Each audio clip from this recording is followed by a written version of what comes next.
오늘 함께 나눌 말씀 야고보서 4장 11절부터 17절 말씀입니다. 야고보서 4장 11절에서 17절 말씀입니다.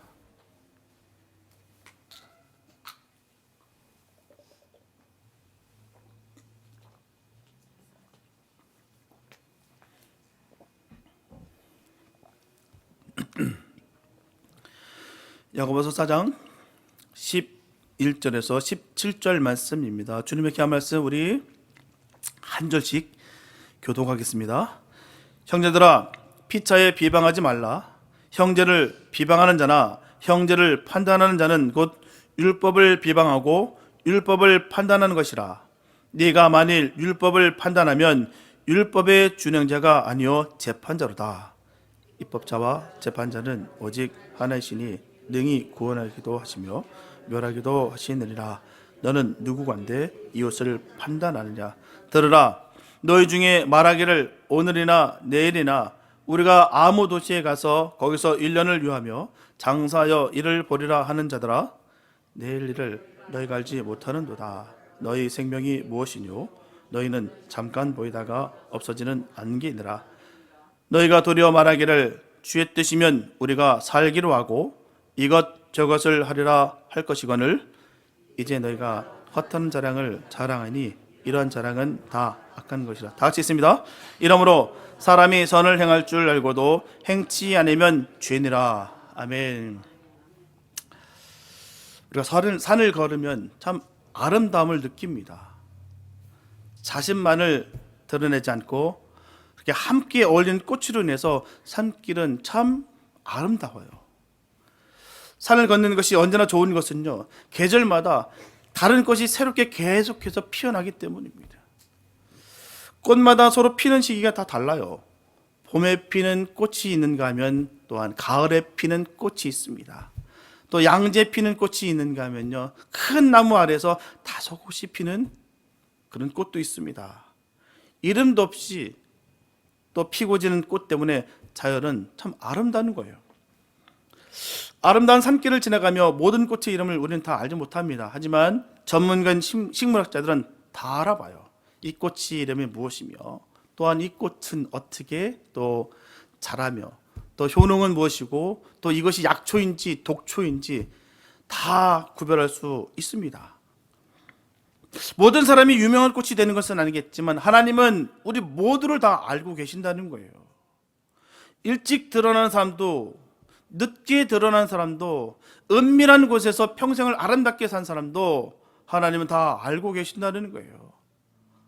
한 명도 빠짐없이 다 알고 계십니다. 진짜 아름다운 꽃은요, 사람의 발길이 닿지 않은 깊은 산속에서 피고 집니다. 뿐만 아니라 자연의 꽃 때문에 아름다운 것만은 아니에요. 꽃만 있으면 어떻게 됐습니까? 한정적이겠죠. 수많은 잎이 있음으로써 숲은 더욱 아름답고요, 꽃은 피우지 못하지만 열매를 맺는 그 무화과 같은 나무도 있어서 풍성하기까지 한다는 거예요. 각양각색입니다. 똑같지가 않아요.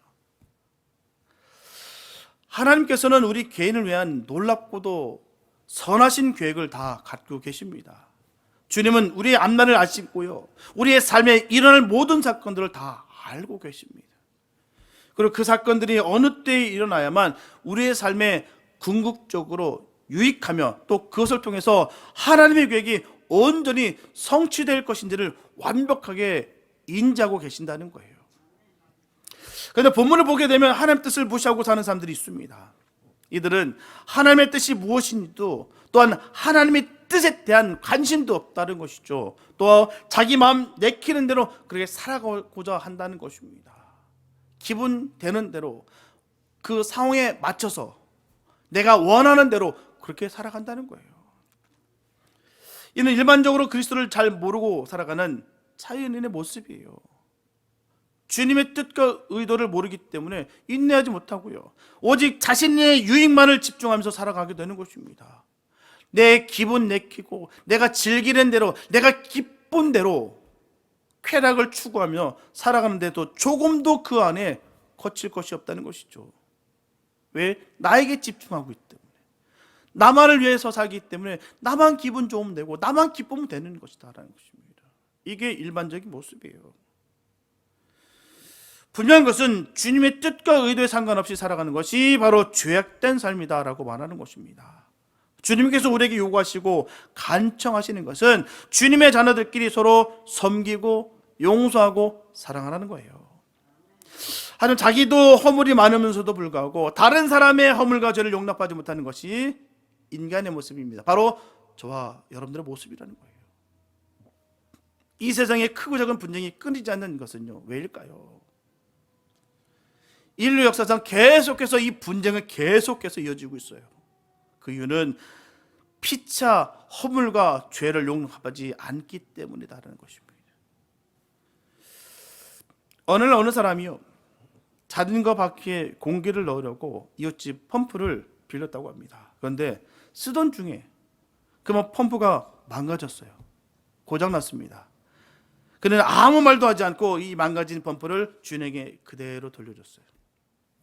그는 자신의 실수를 숨긴 채 자기 합리에 빠집니다. 워낙 펌프가 낡았어. 저건 이미 고장난 거였어. 내가 안 해도 저거는 이미 고장날 수밖에 없었어. 그런 걸 내가 빌렸을 뿐이지. 허약한 인간의 모습을 보여준 것입니다. 결국 이웃과의 관계는 단절되고 말았어요. 그러나 또 다른 사람은 동일한 상황에서 새 펌프를 사들고 주인에게 갔습니다. 제가 펌프를 사용하다가 그만 망가뜨렸습니다. 제가 연장 다루는 법을 잘 모르고 서툴렀어요. 죄송합니다. 그래서 새 펌프를 사왔습니다. 저한테 빌려주신 것이 있었는데 제가 잘 돌려드렸어야 되는데 고장났습니다. 죄송합니다. 주인이 오히려 미안한 표정을 지었어요. 돈은 좀 들었을지라도 이웃과의 관계는 전보다 더 좋아졌습니다. 적은 돈으로 좋은 관계를 산 거예요. 사람의 마음은 훔치거나 빼앗는 것이 아닙니다. 그럼 문제가 생겨요. 사람의 마음은 얻는 것이에요. 마음으로 얻는 것입니다. 성경은 우리에게 교훈하고 있어요. 먼저 형제와 화목하고 그 후에 와서 예물을 드리라. 인간사에서 서로 의견이 다르기 때문에 다툴 수 있습니다. 충분히 그럴 수 있어요. 그러나 누가 먼저 빨리 화해하느냐가 중요하다는 것입니다. 이것은 예물을 하나님 앞에 드리는 것보다 더 중요하다라고 분명히 주님은 말씀하셨다는 거예요. 제 말도 아니고요, 훌륭한 사람의 말이 아닙니다. 이건 예수님께서 우리에게 직접 주신 귀한 말씀이에요. 먼저 형제와 화목하고 그 후에 와서 예물을 드리라. 순서가 푸는 것이 더 중요하다. 그 말을 우리에게 콕 집어서 말씀하시는 거예요. 그래서 언제나 주님은 서로 용납하고 용서하고 사랑하라는 것입니다. 따라서 이 땅에 참된 평화가 정착되길 바란다면, 그리고 주님의 뜻과 의도를 깨닫기 원한다면 서로 허물과 죄를 용서하고 덮어주는 사랑을 해야 될 줄로 믿습니다. 이런 면에서 피차에 비방하지 말라는 오늘 본문 교훈은 대단히 귀중한 말씀이라 아니할 수가 없어요. 그러면 왜 피차에 비방하지 말아야 하든지 그 이유를 좀 더 구체적으로 우리가 살펴보면서 주님의 뜻과 의도를 생각하는 시간이 되었으면 좋겠습니다. 첫째, 서로 비방하고 사랑하지 못하면 주님의 법을 어기는 것입니다. 본문에서 야고보 사도는 형제들아 라고 말하고 있습니다. 형제들아. 이처럼 서로 비방하는 자들을 형제라고 부름으로써 모든 성도는 서로 밀접한 형제 관계에 있음을 일깨워주고 있다는 것입니다. 한 아버지로부터 피를 나누어 받은 형제가 서로 다투고 허물을 들춰낸다면 서로 수치라는 거예요. 집안 망신이겠죠. 아버지를 욕되게 하는 것입니다. 어느 누가 그런 모습을 보고 그 가정에 박수 칠 수 있는, 서주는 사람이 누가 있겠습니까? 아우, 저 집안 딸도 데려오면 안 되겠다. 저 집안은 장가 되면 큰일 나겠다. 저 집안.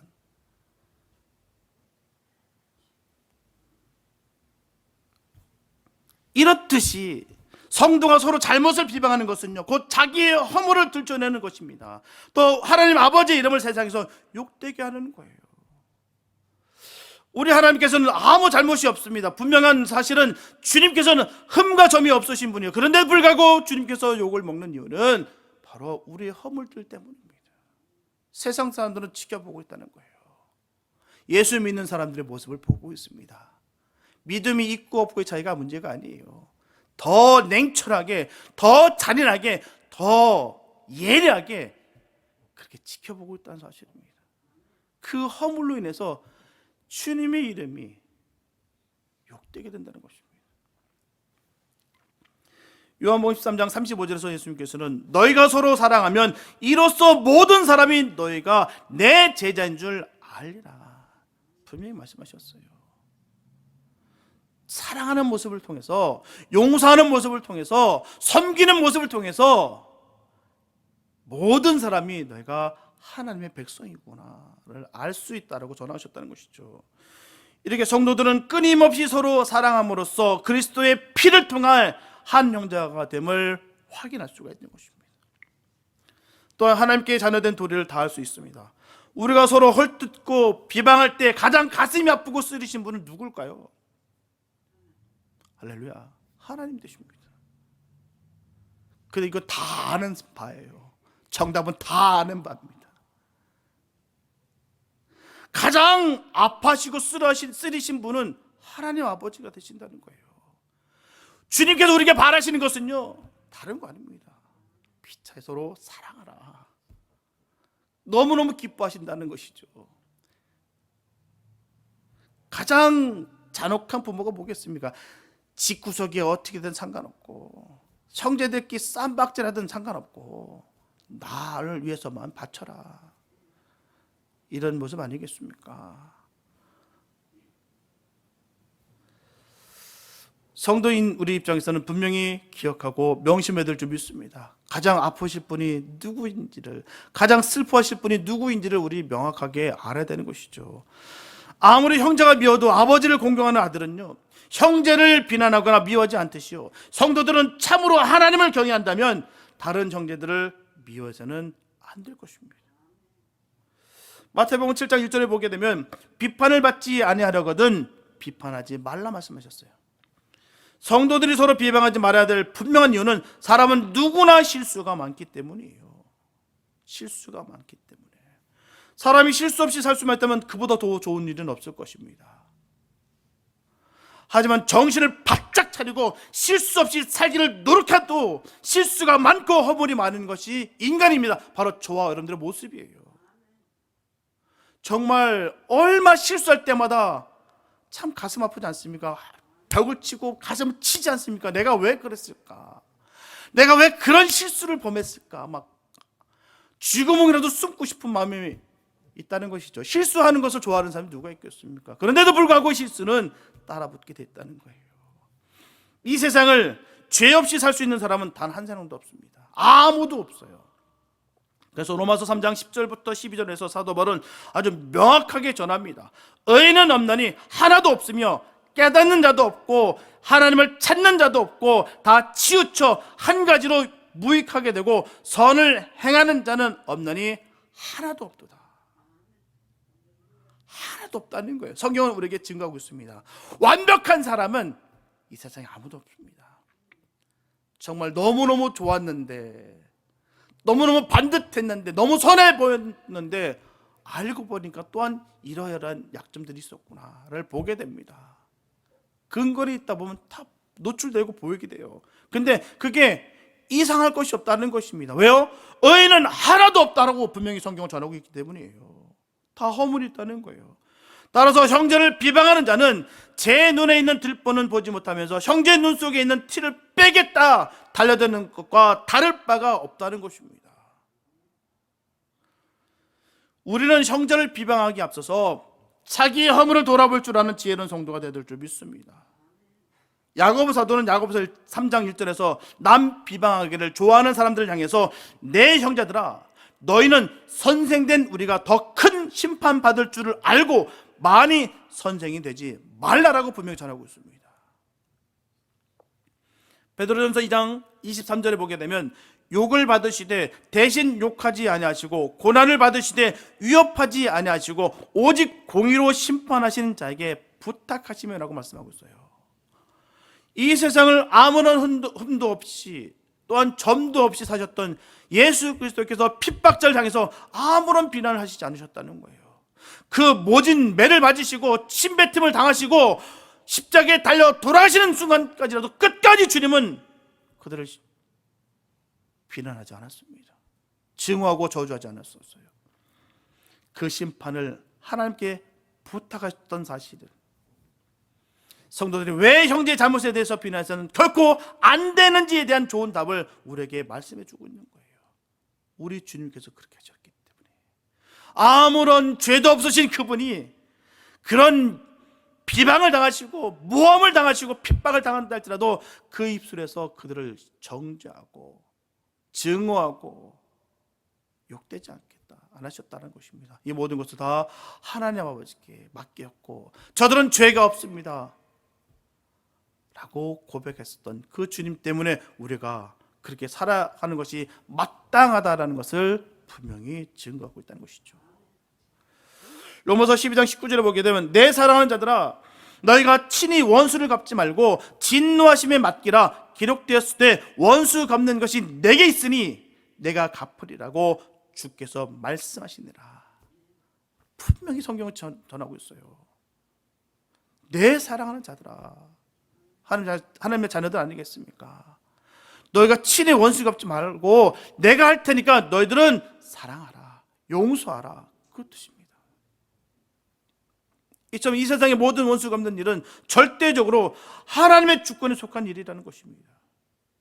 따라서 성도는 아무리 원한이 깊다 할지라도 직접 형제를 해야 하는 말이나 행동을 해서는 안 된다는 거예요.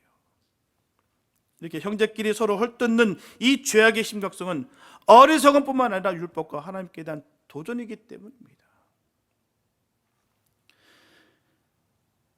그렇다면 어째서 형제를 비방했는데 그것이 바로 율법을 비방하는 것이 될까요? 어째서 자매를 판단했는데 그것이 바로 율법을 판단하는 것과 같을 수 있을까요? 본문 11절에 보면 형제를 비방하는 자나 형제를 판단하는 자는 곧 율법을 비방하고 율법을 판단하는 것이라, 네가 만일 율법을 판단하면 율법의 준행자가 아니요 재판자로다. 분명히 전하고 있습니다. 우리에게는 그런 권한이 없다는 거예요. 우리에게 그런 권이 없다는 것입니다. 오직 그 권은 오직 주님께 있다는 거예요. 우리 이 사실을 잊을 때가 얼마나 많은지 모릅니다. 내 마음에 들지 않는다고 다른 형제 자매들을 헐뜯는 죄악의 그 극악성은 바로 있다는 거예요. 내가 심판자다, 재판자이기 때문에 그럴 수 있다는 거예요.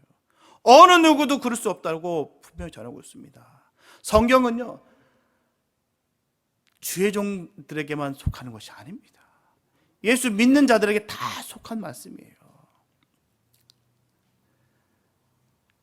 목사들도 주의 종들도 아파요. 또 하고 싶을 때도 있습니다. 내가 쓰린 말 듣고 아플 때 뱉고 싶은 말도 있어요. 빡 찌르고 싶은 마음이 왜 없을까요? 다 머리가 있고 지성이 있고 배운 거가 있는데 왜 안 하는 걸까요? 나는 심판자가 아니다. 근데 성도들도 마찬가지라는 거예요. 그 말이 제일 아파요. 막 쏟아붓고 내가 이래서 목사 안 되는 거예요. 목사라서 참는 게 아니에요. 성도라서 참아야 되는 거고요. 하나님의 자녀이기 때문에 참는 거예요. 내가 직분 받았기 때문에 내가 이 직분 때문에 부들부들 떨면서 내가 맡겠다, 아니에요. 그건 잘못된 것입니다. 목사이기 때문에 내가 하지 못한다, 너 아니에요. 목사들도 독설하는 사람들 얼마나 많은데요. 꼴대를 보여줘야 된다, 그런 말 하시는 분들도 많이 있으시더라고요. 선택 사람들 놀랍니다. 그런 거 아니에요. 목사라서 하지 않는 것이 아니고 장로라서 권사라서 집사라서 안 하는 것이 아니라 하나님의 자녀이기 때문에 안 하는 거예요. 부들부들 떨면서 내게 이거 권한이 없으니까 못합니다. 하나님께서 하시죠. 나는 재판자가 아닙니다. 율법의 준행자일 뿐입니다. 이렇게 해서 하는 거예요. 그 말이 참 예전에 듣는데 되게 마음 아팠더라고요. 잊혀지지가 않아요. 내가 이래서 목사가 안 되는 거예요. 속으로 내가 목사라서가 아니라 당신이 성도가 아닌 것 같습니다. 이 마음이 팍 들더라고요. 너무 안타깝더라고요. 형제 자매의 행동과 삶을 지배하는 것은 내 기준이 아닙니다. 하나님의 법이에요. 내 기분에 따라서, 내 감정에 따라서 바뀌는 것이 아니라 하나님의 법에 따라가는 거예요. 그래서 오직 하나님의 공의로우신 그 법에 따라서 살아야 될 사람들입니다. 모든 인생은 하나님의 법에 따라서만 판단돼야 된다는 것입니다. 형제를 내 생각에 따라서, 자매를 내 기분에 따라서 비난한다는 것은 내가 바로 율법의 기능을 가로채는 거예요. 다윗은 자기를 원수로 여기고 찾아다녔던 사울을 죽일 수 있는 기회가 많았습니다. 하지만 그는 살해하지 않았어요. 죽일 수 있는 충분한 기회가 있었습니다. 그가 성인군자라서요, 유약한 사람이라고요, 전쟁이 능하지 않은 사람이라고요, 칼을 쓰지 않는 사람이라고요? 아니요, 그는 전쟁이 능한 사람이고 칼을 쓰는 사람입니다. 충분히 사람을 죽일 수 있는 기술을 갖고 있던 사람이었어요. 그런데도 불구하고 그는, 그 기회가 왔는데도 불구하고 그는 사울을 죽이지 않았습니다. 그 이유는 명확해요. 그러니까 모든 인간사를 판단할 수 있는 재판관은 오직 하나님밖에 없다라고 확신했기 때문입니다. 모든 사람이 걷는 길은 그분의, 바로 주님의 율법에 따라 살펴야 되는 거예요. 아무리 유력한 인생도, 똑똑한 인간도 다른 사람을 판단해서는 안 됩니다. 자기 기분에 따라서 형제 자매를 정죄할 수 없다는 것이죠. 하나님의 율법만이 너와 나의 삶을 판단해야 되는 것입니다. 누가복음 6장 38절 중반부에 보게 되면 너희의 헤아리는 그 헤아림으로 너희도 헤아림을 도로 받을 것이니라. 정말 무서운 말씀이에요. 우리 주님께서 아주 꼭 집어서 말씀해 주셨어요.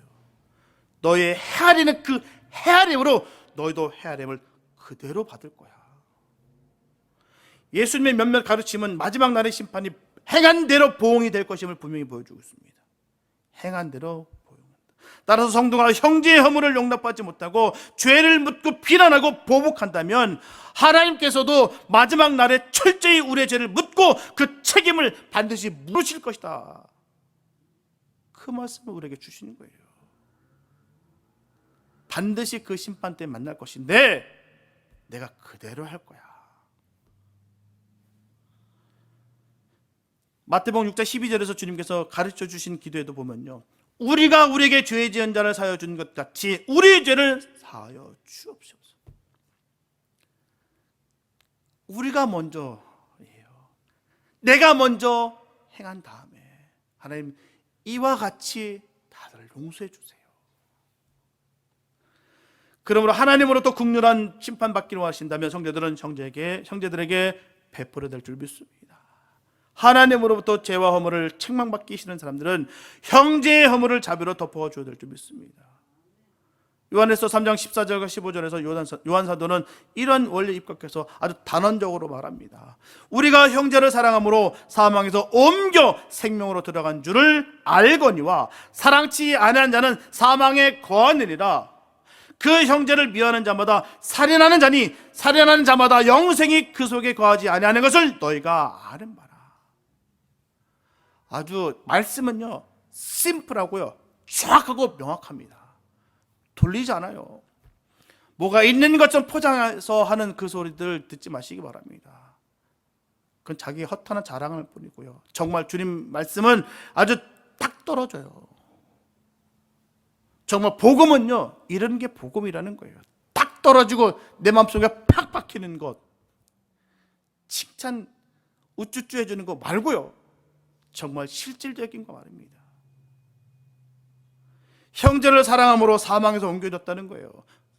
사망에서 생명을 옮겨졌다는 것입니다. 근데 사랑치 않으면 사망에 거한다는 것입니다. 또 미워하는 자마다 뭐라고요? 살인하는 거래요. 살인, 죽이는 거예요. 참 때로는 얼마나 그 말 한마디에 사람이 죽고 사는지 모르겠습니다. 얼마나 비수같이 팍 박히는지요. 그러면서 하시는 말씀이 살인한 자마다 영생이 그 속에 거하지 않는다. 기도 그렇게 많이 하고 성경 지식이 그렇게 많은데도 불구하고 늘 살인하는 말을 쏟아붓는 사람들이 얼마나 많은지 몰라요. 그 속에 분명히 성경은 전하고 있습니다. 영생이 그 속에 거하지 아니한다. 하나님의 영이 함께하면 그럴 수가 없다. 정확하게 증거하고 있는 거예요. 예를 들어서 부모가 그래서 안 된다고 야단을 치는데도 불구하고 외면하고 무시하면 뭡니까? 부모를 모욕하는 거예요. 하나님의 율법이 형제 사랑하기를 내 몸과 같이 하라고 말씀하고 계시는데 어떻게 우리가 하나님의 말씀에 대해서 의식하지 못하고 있을 수 있겠느냐는 것이죠. 율법은 우리를 다스리고 있는 법입니다. 저어른들을 다스리고 있는 율법을 의식하고 있다면 어느 겨를에 남을 비방하고 판단할 수 있겠느냐는 것이죠. 정말 믿음의 사람들은요, 정말 성숙한 믿음의 사람들은요, 겨를이 없습니다. 하나님 사랑하고 하나님 성축하고 하나님 경배하는데 다 거기에 집중하고 있죠. 다른 것에 관심이 없어요. 거기서 그대로 갈라지는 것입니다. 남을 향해서는 대단한 수준을 요구하고 있어요. 하지만 거룩하신 율법 아래서 자신을 비춰보면 자신은 그 수준에 미치지 못하고 있는 것을 봅니다. 자기는 하나님의 법에 터무니없이 부족한 모습을 보면서도 어떻게 형제자매에게 성자처럼 천사처럼 처신해 줄 것을 요구할 수가 있겠냐는 것이죠. 어떻게 그 수준으로 행동하지 않는다고 비방할 수 있느냐는 거예요. 하나님의 요구에 너무나 부족한 자신의 처지를 생각한다면 남 비판보다 자신을 바라보면서 고민해야 되는 것입니다. 이게 바로 복된 모습, 바로 성도의 모습인 거예요. 이웃을 내 몸과 같이 사랑하는 최고의 법에 이르지 못하는 자신으로 탄식하는 거예요. 주님께서 우리에게 대강령, 바로 이웃을 내 몸과 같이 사랑하라, 이 말씀을 주셨습니다. 최고의 법으로 말이에요. 이웃을 향한 오직 하나의 계명조차 지키지 못하면서 이웃을 비난하는 것은 이웃을 사랑하라는 율법 자체를 무시하는 것이요, 율법의 요구 자체를 묵살하는 일이라는 것입니다. 사랑하라는 요구 앞에 사랑하기보다는 미워하는, 그리고 칭찬하기보다는 시기하는, 또한 격려하기보다는 질투하고 있는 그 자신의 초라한 모습으로 인해서 괴로워하는 것이 성도의 모습입니다. 아직도 내가 육적인 게 살아있구나, 아직도 멀었구나, 아직도 사망의 몸에서 내가 헤어날 수 없는 이 몸부림이 있구나라고 가슴을 찢고 주님 앞에 고하는 것이 성도의 모습이라는 거예요. 하나님 가장 미워하시는 죄가 뭘까요? 자기를 하나님의 자리에 두는 것입니다. 하나님은 교만한 자를 물리치신다고 분명히 말씀하셨어요. 그러므로 여러분들은 주님께서 가장 기뻐하시는 일에 최선을 다하시기 바랍니다. 그래서 신앙의 형제자매를 서로 격려하고 서로 위로하고 서로 긍휼히 여겨서 아름다운 신앙 공동체를 만들어가게 되시기를 예수의 이름으로 축복합니다. 둘째, 이기적인 욕망에 서럽신 삶은 주님과 반대되는 삶이에요. 이 세상을 살아가는 사람들은 자기 나름대로 계획을 가지고 사는 것이 매우 중요합니다. 아무런 계획이 없는 사람은 바람 따라 왔다 갔다 하는 뜬구름과 같은 사람들이라는 것이죠. 이런 사람에게는 아무것도 기대할 수가 없어요. 마음이 바뀌고 생각이 바뀌는 것은 시간 문제라는 거예요. 나의 계획과 생각을 공유할 수가 없다는 것입니다. 언제나 불안하고 불편해요. 그래서 함께 할 수가 없다는 것입니다. 그러나 계획을 가지고 사는 사람은 자기 나름대로 어떤 목표를 가지고 살기 때문에 날마다 자기가 할 일이 무엇인지를 알고 날마다 힘을 집중해 자기의 목표를 성취해 나가는 그 즐거움이 있고 보람도 있습니다. 감리교 청시자였던 요한 웨슬레는 그의 일생 동안 엄청난 일을 해낸 그런 인물입니다.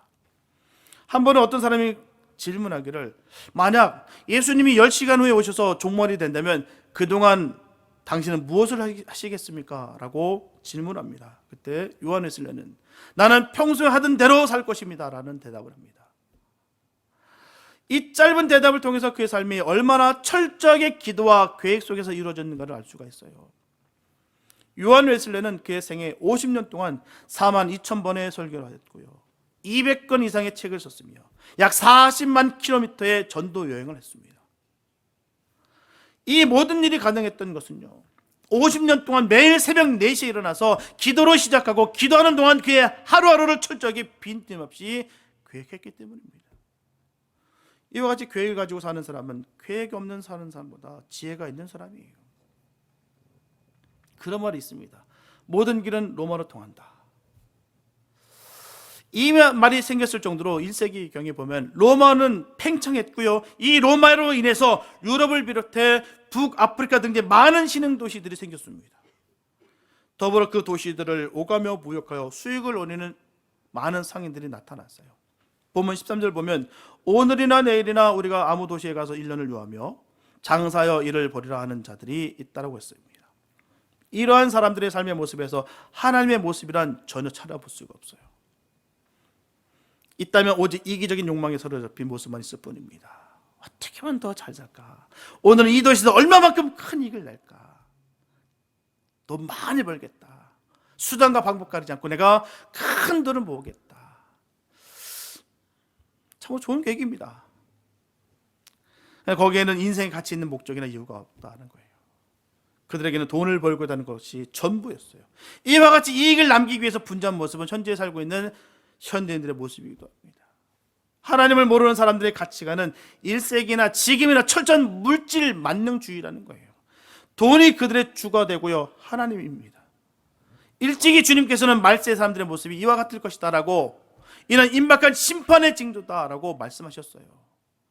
누가복음 17장 26절과 27절 말씀 보면 노아의 때 된 것과 같이 인자의 때에도 그러하리라. 노아가 방주에 들어가던 날까지 사람들이 먹고 마시고 장가들고 시집가더니 홍수가 나서 저희를 다 멸하였으며 라고 말씀하고 있어요. 분명한 것은 물질의 소유욕이 잘못된 것은 아닙니다. 나쁜 거 아니에요. 내가 얻고자 하는 것을, 그 마음이 왜 나쁘겠습니까? 또 세상을 살아가면서 내가 또 수많은 그런 구하는 것이 나쁜 것만은 아닙니다. 그것은 인생에게 절대 필요한 것들이에요. 그러나 이런 것이 삶의 목적이 될 수는 없다는 거예요. 쓸모없다고 표현하는 것이 아니라 목적이 될 수 없다는 말씀을 분명히 우리는 알고 있어야 되는 것입니다. 이게 주가 돼서는 안 된다는 거예요. 다만 우리의 삶을 풍성하기 위한 하나의 수단과 방편에 불과하다는 것입니다. 그런데도 불구하고 거기에만 도취되어서 영원한 삶을 망각하고 살아가는 사람들이 얼마나 많은지 모른다는 것이죠. 이러한 것들의 모든 신념과 관심을 집중하며 사는 사람들은 노아 때의 사람들과 같이, 소돔과 고모라 성의 사람들과 같이 모두 멸망당할 운명이라는 것을 밝히 알아야 되는 것입니다. 야고보 사도는 본문 14절에서 장사길을 떠나고자 하는 자들을 향해서 내일 일을 너희가 알지 못하는도다. 너희 생명이 무엇이뇨? 너희는 잠깐 보이다가 없어지는 난기니라. 또한 잠언 27장 1절에서도 잠언 기자는 전합니다. 너는 내일 일을 자랑하지 말라. 하루 동안에 무슨 일이 날는지 네가 알 수 없음이니라. 참으로 진리의 말씀이에요. 하루 앞을 내다볼 수 없는 것이 우리의 삶입니다. 한 치 앞도 볼 수 없는 게 우리예요. 로마 제국 시대의 사상 같던 세네카는 내일 일을 우리가 알 수 없는데 일생의 계획은 얼마나 어렵겠는가라고 말했습니다. 본문 13절을 보면 이 사람들은 1년 계획을 세웠어요. 하지만 문제는 1년을 계획하면서도 눈앞의 일은 예측 못하는 것이 인생이라는 거예요. 이렇게 우리는 불확실한 삶을 살고 있습니다. 분명하게 성경은 계획성 있는 삶을 부정하진 않습니다. 계획하지 말라는 뜻이 아니에요. 다만 그 계획에 하나님이 함께 하시지 않으면 미래는 보장받지 못한다는 것입니다. 그 말을 하는 거예요. 계획 잘 짜야 되겠고요, 계획성 있게 나가지만 그 안에 주님이 함께 하느냐 하지 않느냐의 문제라는 거예요. 우리는 누가복음 12장에 나오는 어리석은 부자 이야기를 늘 기억할 필요가 있습니다. 거기에 나오는 부자를 현대를 살아가는 인생들 모습이라 해도 과언이 아니에요.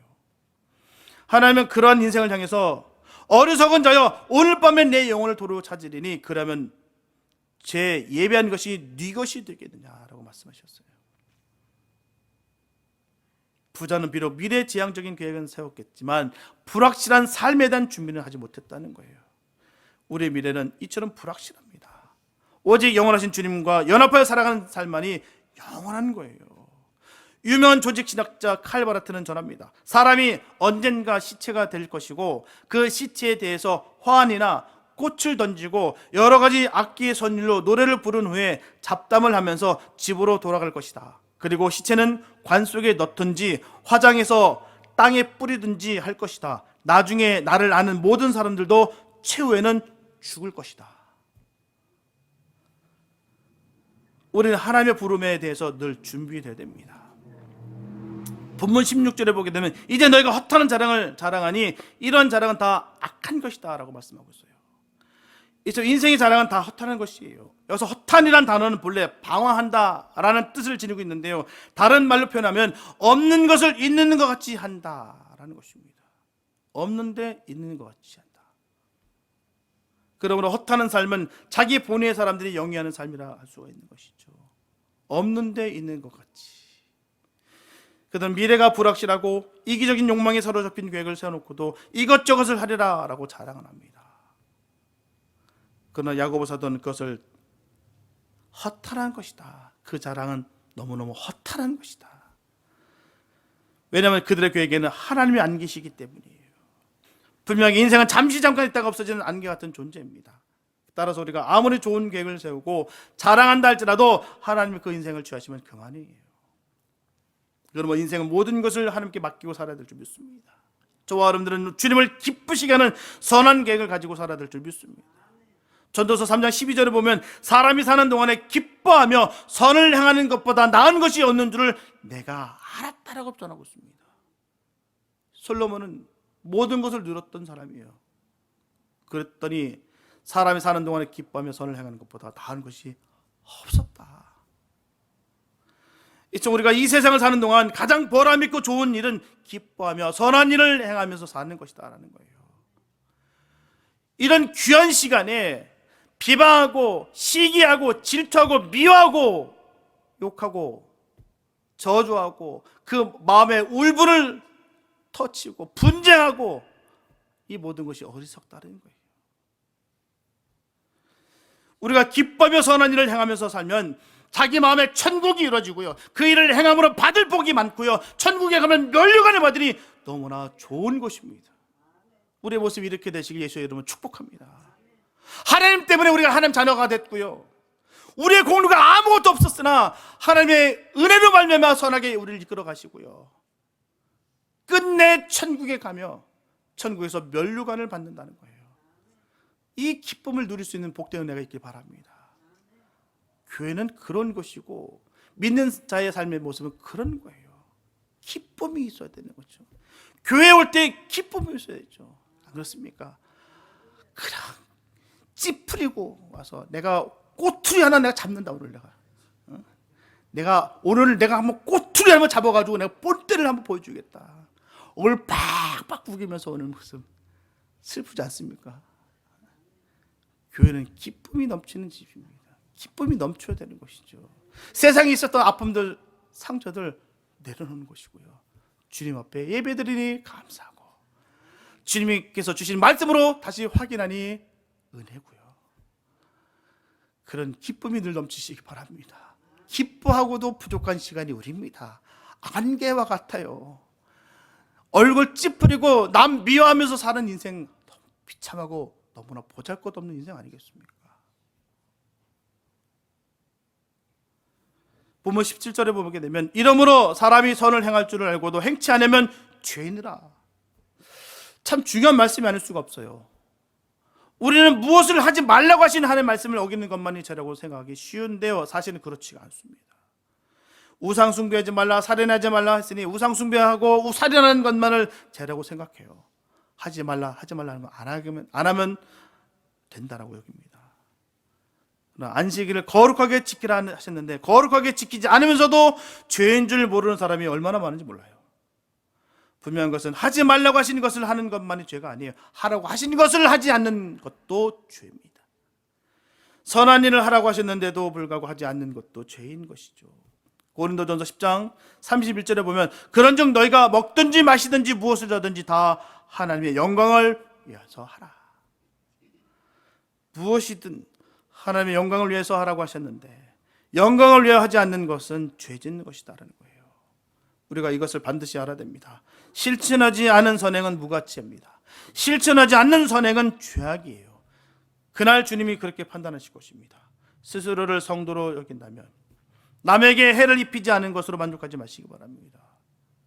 이제는 악행을 그친 것으로 만족하지 마시기 바랍니다. 그냥 안 보면 그만이야. 상종 안 하면 되지. 내가 죄 짓는 거야. 죄 딱 잘라서 안 하면 그만이지. 아니요. 그것도 죄라고 성경은 전하는 거예요. 상종하지 말고 난 하나님을 찬양하리라. 그건 죄라고 전하는 것이 성경이 복음이 증거한 바입니다. 사랑하는 성도 여러분, 우리는 영원히 살 것처럼 배우고 믿어야 됩니다. 그리고 내일 죽을 것처럼 오늘을 살아야 돼요. 임종 앞두신 분들의 삶의 모습 보십시오. 정말 심플합니다. 다 내려놨어요. 정말 하나님의 자녀로서 하나님의 은혜를 누리는 정말 마지막 그 모습을 보면요, 아기 같아요. 환합니다. 그 전까지는 아둥바둥 살았고 그렇게 그냥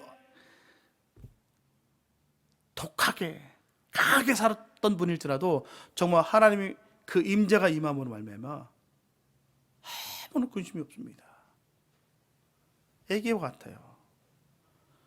우리 그렇게 살라고 주님께서 우리에게 일러주시는 거예요. 내일 죽을 것처럼 오늘을 살아야 될 줄 믿습니다. 왜냐하면 우리는 내일 일을 알지 못하기 때문이에요. 내일 일을 알지 못하는 인생이기 때문에 우린 인생의 무상을 깨달으며 하나님의 뜻을 따라서 이웃의 유익을 위해서 살아야 되는 것입니다. 하나님 기쁨이 되는 삶을 살아간다는 거예요. 내일을 확신할 수 있는 사람이 누가 있겠습니까? 매일매일 하나님 주시는 것 감사하며 살아가는 것이죠. 주님의 처본에 맞는 삶을 살아가는 거예요. 하나님께서 주신 것 감사히 먹고 얻어먹고 살아가는 거예요. 주님과 함께 더불어서 계획하고 하나님 나라를 위해서 우리가 애쓰는 그 가운데 하나님 뜻을 이루시겠다는 것입니다. 허탄한 세상을 위해서 허황되게 사는 삶에서 벗어나시기 바랍니다. 그 대신 주어진 날마다의 삶 가운데 주의 선하신 뜻을 미루지 마시고 그날 순종하시면서 먼저 주님의 나라와 주님의 의를 구하면서 순례자가를 걷도록 하시기 바랍니다. 그것이 믿음 생활이에요. 그래서 저와 여러분들은 날마다 하나님의 뜻을 따라 하나님과 동행하시며 언제든지 기름 준비를 하고 신랑을 맞이할 준비를 갖춘 그 지혜로운 다섯 처녀처럼 등불을 켜들고 주님을 맞이할 수 있게 되시기를 예수님의 이름으로 축원합니다. 기도합니다. 사랑해 주님 감사합니다. 아버지, 매일매일 삶 속에 주님을 만나는 준비하는 삶을 살기 원합니다. 하나님, 주님의 사랑으로 가득 찬데요, 우리가 허탄한 자랑할 것이 무엇이 있겠습니까? 정말 쓸데없는 것에 우리가 소비되고 낭비되지 않도록 하나님 옳은 계획을 세워주시고 주님께서 성령의 이끌림을 통해서 바로 되어지길 바랍니다. 하나님, 우리를 인도하여 주시고 성령 충만함으로 말미암아 우리 마음속에 어두운 것들, 죄악된 것들 깨끗이 씻김을 받게 도와주시고 오직 주의 기쁨이 되는 삶이 되게 인도하여 주시옵소서. 하나님의 영이 나와 함께하기에 우리는 입술의 고백 속에 감사와 기쁨과 은혜만 있습니다. 하나님, 사랑의 말을 선포할 수 있게 하여 주시고 또 행함으로 말미암아 주님의 이름을 높일 수 있는 복된 삶이 될 수 있게 인도하여 주시옵소서. 주의 자녀들에게 더 강한 믿음을 부어주시고 성령 충만함으로 말미암아 늘 승리의 삶을 이룰 수 있도록 이끄시고 인도하여 주시옵소서. 주께서 이끄심을 간절히 믿사옵고 우리를 구원하신 예수님의 이름이 됐습니다.